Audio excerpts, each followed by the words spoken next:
Vuoi assaggiare una birra dove al suo interno scopri la specialità tipica friulana? Lumi Beer, il prodotto ricavato in 20 ettari di terreno coltivato orzodistico, biodiversità, performance ambientale. Lumi Beer nelle sue 5 versioni disponibili, 4 per consumo veloce e dissetante e la versione Magnum per intenditori. Lumi Beer si abbina a qualsiasi palato. Lumi Beer è un prodotto esclusivo Azienda Agricola Pancera, il buon seme, i buoni frutti.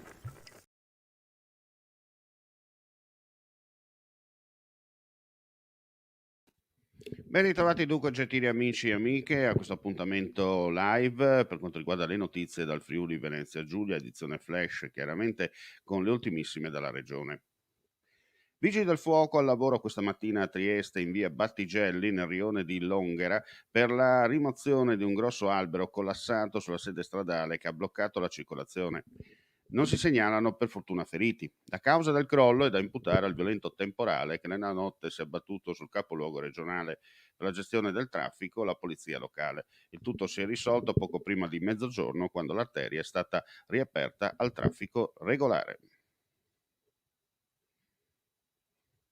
Ci sarà anche il cluster Friuli Venezia Giulia Legno Arredo Casa a Non Siamo Atlantide, tasselli di sostenibilità, sabato 25 settembre ad Aquileia. Il prestigioso evento nato nell'ambito del Festival Nazionale dello Sviluppo Sostenibile, il consorzio fornirà i materiali per la realizzazione del palco e della platea in un'ottica di sostenibilità e riutilizzabilità, usando pellet del progetto Repalnet, supportato dal cluster che potranno poi essere ulteriormente riciclati. Sostenibilità e circolarità rappresentano le sfide future che il nostro comparto si prepara ad affrontare, commenta il presidente di Cluster Legno Arredo Casa e Sistema Casa Friuli Venezia Giulia Matteo Tonon.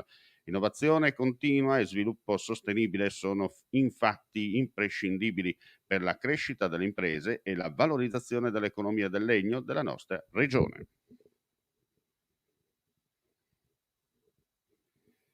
Oltre 50 partecipanti hanno caratterizzato nei giorni scorsi la 7ª edizione della e-bike Natisone, svoltasi nelle valli del Natisone a cura di Valimpiadi. L'associazione è presieduta da Massimo Medves, che è anche vicepresidente dell'Associazione Italiana per la Donazione di Organi, Tessuti e Cellule di Udine.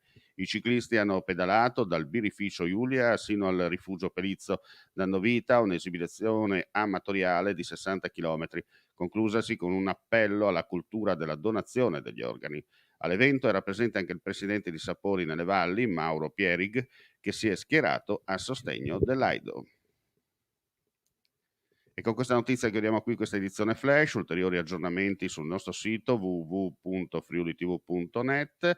Per quanto riguarda invece il live, ci sentiamo più tardi. Grazie come sempre per la visione e l'ascolto e buona giornata a tutti.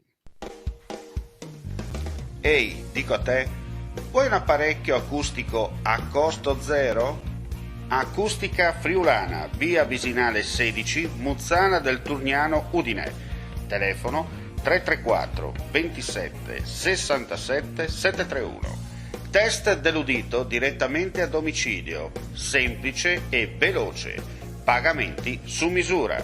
Non aspettare di non sentire. Campagna di prevenzione dei problemi uditivi. Acustica Friulana. Test dell'udito direttamente a domicilio, semplice e veloce. Un'occasione da non perdere.